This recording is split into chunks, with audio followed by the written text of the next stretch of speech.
할렐루야. 오늘은 3월 15일 주일입니다. 오늘은 순종의 의미에 대해서 은혜를 나누도록 하겠습니다. 순종이라는 것은 사람이 자기 생각을 버리고 하나님의 말씀을 따르는 것인 줄로 믿습니다. 이사야서 55장 7절부터 9절에 이렇게 나와 있습니다. 악인은 그의 길을, 불의한 자는 그의 생각을 버리고 여호와께로 돌아오라. 그러면 그가 긍휼히 여기시리라. 우리 하나님께로 돌아오라. 그가 너그럽게 용서하시리라. 이는 내 생각이 너의 생각과 다르며 내 길은 너의 길과 다름이니라. 여호와의 말씀이니라. 이는 하늘이 땅보다 높음 같이 내 길은 너의 길보다 높으며 내 생각은 너의 생각보다 높음이니라. 이렇게 말씀하고 있습니다. 여러분, GPS 내비게이션이 높은 곳에서 내 차를 내려다보면서 나를 올바른 길로 인도하듯이 하나님의 생각과 길은 내 생각보다 높으며 내 길보다 높은 줄로 믿습니다. 하나님의 생각이 옳고 내 생각이 틀리죠. 하나님의 생각과 길은 내 생각보다 높고 내 길보다 높다는 것을 늘 우리는 인정해야 되는 줄로 믿습니다. 저희 교인 중에 하나가 허리가 아파서 의사한테 갔는데 의사가 진단해보더니 허리가 아픈 것이 그냥 허리가 아픈 것이 아니라 대장암 때문에 허리가 아프다고 말했다는 것입니다. 자신은 그냥 허리가 아프지만 허리에 무슨 문제가 있는가 그랬지만 자신의 생각은 틀렸습니다. 내가 전혀 생각하지 못한 것을 의사가 찾아낸 것입니다. 그러면 여러분, 내 생각을 버리고 하나님의 생각을 따르는 것이 생명의 길이요 행복의 길인 줄로 믿습니다. 우리가 하나님 말씀을 듣고 성경을 읽다가 하나님께서 내 생각과 다른 말씀하실 때 내 생각을 버리고 하나님의 말씀을 따르는 것이 순종인 줄로 믿습니다. 저희처럼 순종은 내 생각을 따르는 것이 아니라 하나님의 말씀을 따르는 것입니다. 내 생각을 버리고 하늘같이 높으신 여호와의 말씀을 따르는 것입니다. 하나님께서 너는 네 생각을 버리고 여호와께로 돌아오라고 말씀하고 있습니다. 아담과 하와는 하나님의 준엄한 경고를 따르지 않고 자신들의 생각을 따랐습니다. 창세기 2장 16절 17절에 보니까 여호와 하나님이 그 사람에게 명하이르되 동산 각종 나무의 열매는 너희가 임의로 먹되 선악을 알게 하는 나무의 열매는 먹지 말라. 네가 먹는 날에는 반드시 죽이리라 이렇게 했습니다. 그런데 3장 6절에 보니까 이렇게 나왔죠. 여자가 즉 하와가 그 나무를 본즉 먹음직도 하고 부함직도 하고 지혜롭게 할 만큼 탐스럽게 한지라. 자기 생각에는 그렇지 않았다는 겁니다. 하나님께서는 그거 먹으면 반드시 죽는다 그러는데 그 말이 안 들어오고 자기 생각이 좀 들어왔습니다. 보니까 먹음직도 하고 맛있게 생겼고 부함직도 하고 너무 예쁘고 먹음직스럽고 그 다음에 지혜롭게 할 만큼 탐스럽다. 먹으면 정말 지혜롭게 만들 것 같은 생각이 들었습니다. 그래서 하와가 그리고 아담이 하나님 말씀을 따르지 않고 자기 생각을 따라가지고 열매를 따먹고 자기가 있는 함께는 남편에게도 주매 그도 먹은지라 이렇게 나오고 있습니다. 결과는 어떻습니까? 자기 생각처럼 먹음직도 하고 범직도 하고 지혜롭게 할 만큼 탐스러워서 지혜롭게 되고 행복하게 되지 않았습니다. 하나님 말씀대로 됐습니다. 창세기 3장 18절부터 24절 이렇게 나와 있죠. 아담에게 이르시되 네가 네 아내의 말을 듣고 내가 네게 먹지 말라 한 나무 열매를 먹었은즉 땅은 너로 말미암아 저주를 받고 너는 네 평생에 수고하여 소산을 먹으리라.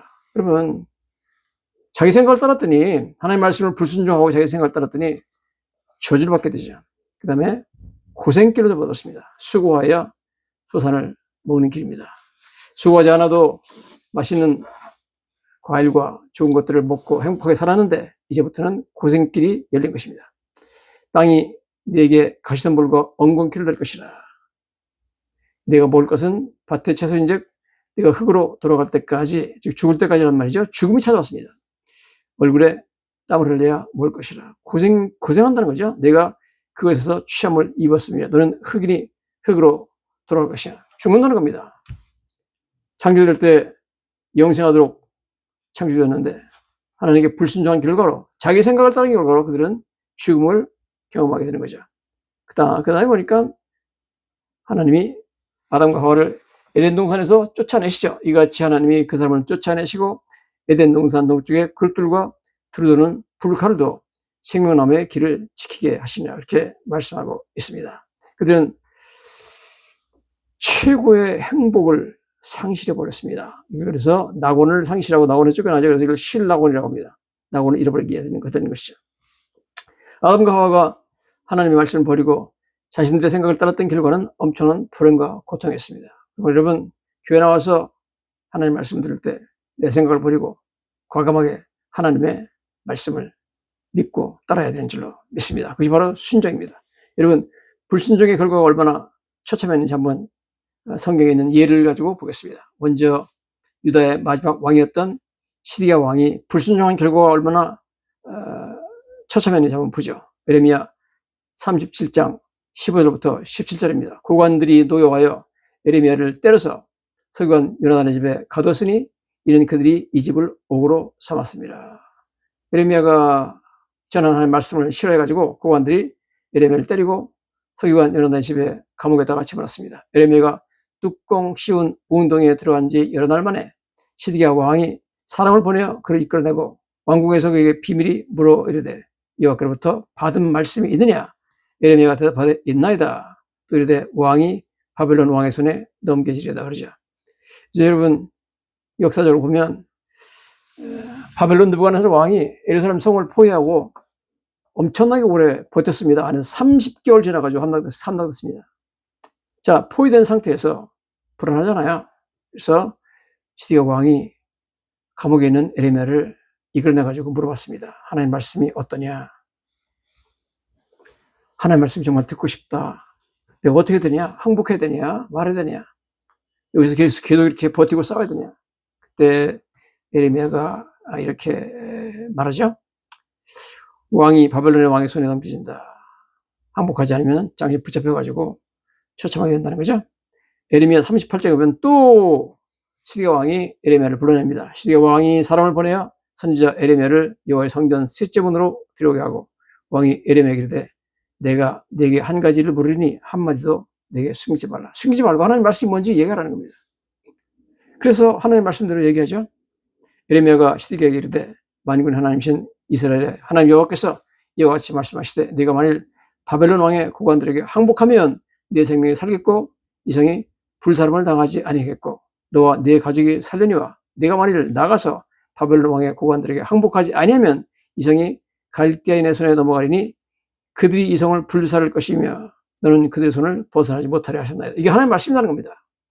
내가 만약 항복하면, 느부갓네살이 항복하면 너도 살고 내 가족도 살고 예루살렘 성에 있는 사람도 살고 예루살렘 성이 불사름을 당하지 않을 것이다. 그렇지만 항복하지 않으면 이 성은 완전히 불살라지고 너는 처참한 최후를 맞이한다는 겁니다.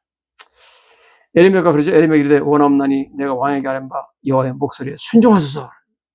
그러면 왕이 복을 받아 생명을 보존하시다. 여러분, 순종하면 복도 받고 생명을 보존하게 됩니다. 순종은 사는 길이고 복을 받는 길입니다, 여러분. 그러나 사람들은 순종하지 않고 자기 생각을 따르죠.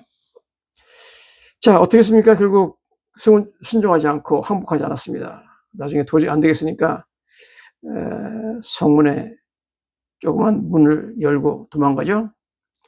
예레미야 39장입니다. 유다의 시드기야 왕과 모든 군사가 그들을 보고 도망하되 밤에 왕의 동산길을 따라 두담 샘문을 통하여 성을 벗어나 아라바로 갔더니 예레미야 39장 4절부터 말씀입니다.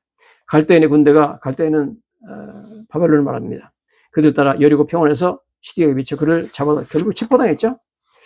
하맛 땅 리블라 아직 시리아 땅에 있는 곳으로 바벨론의 느부갓네살 왕에게로 올라갔다. 왕이 그를 심문하였더라. 바벨론 왕이 리블라 즉 시리아에서 시드기야의 눈앞에서 그의 아들들을 죽였고 또 왕이 또 유다의 모든 귀족들을 죽였으며 왕이 또 시드기야의 눈을 빼게 하고 바벨론으로 옮기려고 사슬로 결박했다 그렇게 나오고 있습니다. 이건 BC 586년에 예루살렘에서 벌어졌던 일이었습니다. 결국 하나님 말씀을 순종하지 않고 자기 생각대로 살았던 시드기야 왕의 최후는 비참했습니다.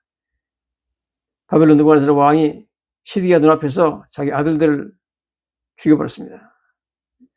아들들이 적군의 칼에 의해서 목이 잘려지는 비참한 모습을 보는 것은 이건 뭐 엄청난 고통이죠. 또 유다의 모든 귀족을 자기 눈앞에서 죽였습니다. 자기 신하들이 평생 자기를 섬겼던 신하들이 죽임당하는 모습을 본다는 것은 비참한 일입니다. 왕이 또 시드기야의 눈을 빼게 하고 바벨론으로 옮기려고 사슬로 결박했다. 눈을 빼버리고 사슬로 결박해가지고 바벨론으로 끌고 갔습니다. 가서 얼마 안 돼서 죽었습니다. 여러분, 하나님께서 예레미야 선지자를 통하여서 누누이 경고하고 하나님 말씀을 따르라고 했는데 그는 하나님 말씀을 따르지 않고 자기 생각을 따랐습니다. 그 결과는 비참했습니다. 하나님 말씀을 따르는 것은 자기 생각을 버리고 하나님 말씀을 따르는 것입니다. 그래야만 거기 생명이 있고 거기 복이 따라가는 줄 믿습니다. 자, 이처럼 시드기야 왕이 붙잡혀간 이후에 이제 예루살렘 성은 불타고 수많은 사람이 죽고 많은 사람이 포로로 붙잡혀가고 비천한 백성만 좀 남았는데 그 사람들이 모여가지고 에집트로 가려고 합니다. 에집트로. 그 사람들이 에레미야까지 잡아가지고 같이 에집트로 가려고 그렇게 합니다. 그러면서 선지자 에레미야에게 물어보죠. 이 에레미야서 42장 1절부터 17절에 있는 말씀입니다. 이 모든 군대의 시관과 가레의 아들 요하난과 호사의 아들 야사네와 백성의 낮은 자로부터 높은 자까지 다 나와 선지자 에레미야에게 이르되 당신은 우리의 탄원을 듣고 이 남한 모든 자로 해서 당신이 하나님 여호와께 기도해 주소서. 당신이 보는 바와 같이 우리는 많은 사람 중에서 남은 적은 무리니 당신의 하나님 여호와께서 우리가 마땅히 갈 길과 할 일을 보이시기를 원하나이다. 우리가 어떻게 가야 되는지 무슨 일을 해야 되는지 우리 갈 길이 무엇인지 하나님께 물어봐달라는 겁니다. 선지자 에레미야가 그들에게 이르되 내가 너의 말을 들었은즉 너의 말대로 너희 하나님 여호와께 기도하고 여호와께서 너에게 응답하신 것을 숨김이 없이 너에게 말이라. 옳다. 내가 기도하마. 언제 응답이 올지 모르지만 내가 하나님께 기도할 텐데 너희 갈 길이 무엇인지 어디로 가야 되는지 어떻게 해야 살 것인지 내가 물어보겠다는 겁니다. 그때 에레미야에게 이르되 우리가 당신의 하나님 여호와께서 당신을 보내사 우리에게 이르신 모든 말씀대로 행하리이다. 와, 이 사람들이 어떤 말씀하든지 자기들이 순종하겠다는 겁니다. 여호와께서 우리 가운데 진실하고 성실한 증인이 되시옵소서.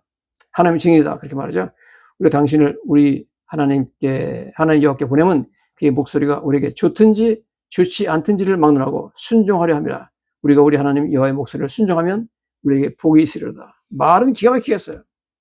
우리가 당신을 통해서 주시는 여호와의 말씀이 좋든지 안 좋든지 막론하고 순종할 것이다. 왜냐하면 여호와의 목소리를 순종하면 우리에게 복이 있다는 걸 우리가 안다. 그 말이 맞죠. 근데 이 사람들은 이렇게 말하고 나서 자기 말대로 행하지 않았습니다. 정반대로 행합니다. 10일 후에 여호와의 말씀이 에레미야에게 임하니라. 기도하고 났는데 10일 동안 기도했는데 10일째 돼서 하나님께서 에레미야에게 말씀해 주셨습니다. 그래서 에레미야가 모든 사람을 모으죠. 그 가레아의 아들 요하난과 그와 함께는 모든 군 지휘관과 백성의 낮은 자로부터 높은 자까지 다 부르고 그들에게 이르되 너희가 나를 보내어 너희 간구를 이스라엘 하나님께 드리게 하지 않았느냐? 그가 이렇게 이르니라. 하나님의 말씀이다 이거죠. 지금부터 하나님의 말씀을 전한다. 하나님이 열흘 동안 기도했는데 이런 말씀 주셨다 그러면서 너희가 이 땅에 눌러 앉아 산다면 내가 너희를 세우고 헐지 아니하며 너희를 심고 뽑지 아니하리니 이는 내가 너희에게 내린 재난에 대해서 뜻을 돌이킵니다. 이렇게 말씀합니다. 하면서 너희 남은 유다의 남은 자여 이제 여호와의 말씀을 들으라. 만군의 여호와 이스라엘의 하나님께서 이같이 말씀하시기를 너희가 만일 애굽에 들어가서 거기에 살기로 고집하면 내 말 안 듣고 에집트로 가려면 너희가 두려워하는 칼이 애굽 땅으로 따라가서 너에게 미칠 것이요 너희가 두려워하는 기근이 애굽으로 급히 따라가서 너에게 임하리니 너희가 거기서 죽을 것이다. 너희를 가면 죽는다. 칼과 기근에 죽어버린다는 겁니다. 절대 가지 말라 애굽에. 애굽으로 들어가서 거기에 머물러 살기로 고집하는 모든 사람은 이까지 쓰리. 끝끝내 고집하고 너희가 애굽 가면 하나님 말씀대로 들을 것이 절대 너희 생각대로 되지 않는다. 너희 생각을 버리고 하나님 말씀 따라가겠습니다. 애굽으로 들어가서 거기 머물러 살기로 고집하는 모든 사람은 이와 같이 되리니 칼과 기근과 전염병에 죽을 것인즉 내가 그들에게 내리는 재난을 벗어나서 남을 자가 없으려 한 사람도 빠짐없이 다 죽는다는 겁니다. 여러분 놀랍죠? 그러나 이 말을 듣지 않고 그들은 에집트로 내려가 버렸습니다. 대단하죠? 여호와의 말씀이니라 내가 이곳에서 너희를 벌할 표징이 것이다. 너희가 에집트 가면 반드시 내 말대로 이런 벌을 받는다 하는 것을 내가 표징, 하나의 증거로 보여주겠다. 이 일이 일어나는 거 보면은 너희에게도 내가 말한 대로 그대로 일어난다는 표징이니까 그렇게 알라 그럽니다. 그게 뭐냐면 내가 너에게 재난을 내리니 내리라 한 말이 반드시 이루어질 것을 그것으로 알게 하리라. 그렇죠? 그래서 이렇게 말합니다. 보라, 내가 유다의 시드기야 왕을 그 원수 곧 그의 생명을 찾는 바벨론의 느부갓네살 왕의 손에 넘긴 것 같이 애굽의 바로 호브라 왕을 그 원수들 곧 그의 생명을 찾는 자들의 손에 넘겨주리라. 그렇게 말했습니다. 뭐라고 하냐면 하나님께서 내가 유다 왕 시드기야를 느부갓네살 손에 넘겨줘가지고 눈을 뽑고 쇠사슬을 묶고 끌고 가가지고 죽지 않았느냐. 그런데 너희가 애굽에 내려가면 에집트의 지금 왕인 호브라 왕이라는 사람이 에집트의 왕인데 그 사람을 그의 원수에게 넘겨서 죽일 것이다 하는 겁니다. 실제로 느부갓네살 왕, 바벨론 느부갓네살 왕이 에집트를 침략해가지고 BC 567년에 호브라 왕을 죽였습니다. 즉 BC 586년에는 시드기야가 죽었고 BC 567년 그러니까 한 20년 지난 후에 호브라 왕이 죽었습니다. 호브라 왕이 죽은 것은 간단한 일이 아니죠. 호브라 왕이 죽은 것은 하나님께서 말씀한 대로 됐다는 얘기 아닙니까? 그러므로 내 말한 대로 너희가 에집트에서 절대로 살아남지 못하고 한 사람 살아남지 못하고 칼과 전염병과 기근에 죽는다는 것을 말한다는 겁니다. 그래서 그렇게 갔어요, 그 사람들이. 여러분, 내 생각을 따른다는 것이 얼마나 위험한 것인지. 그건 내 생각과 하나님의 생각이 다를 때 여러분, 우리는 과감하게 하나님의 생각을 따라서 순종해만 생명이고 복을 받게 되는 줄로 믿습니다. 교회에서 여러분, 하나님께서 전하시는, 목사님 통해서 전하시는 말씀을 듣고 내 생각을 버리고 하나님의 생각을 과감히 따르십시오. 그게 생명이 있고 그게 복이 있는 줄로 믿습니다. 할렐루야.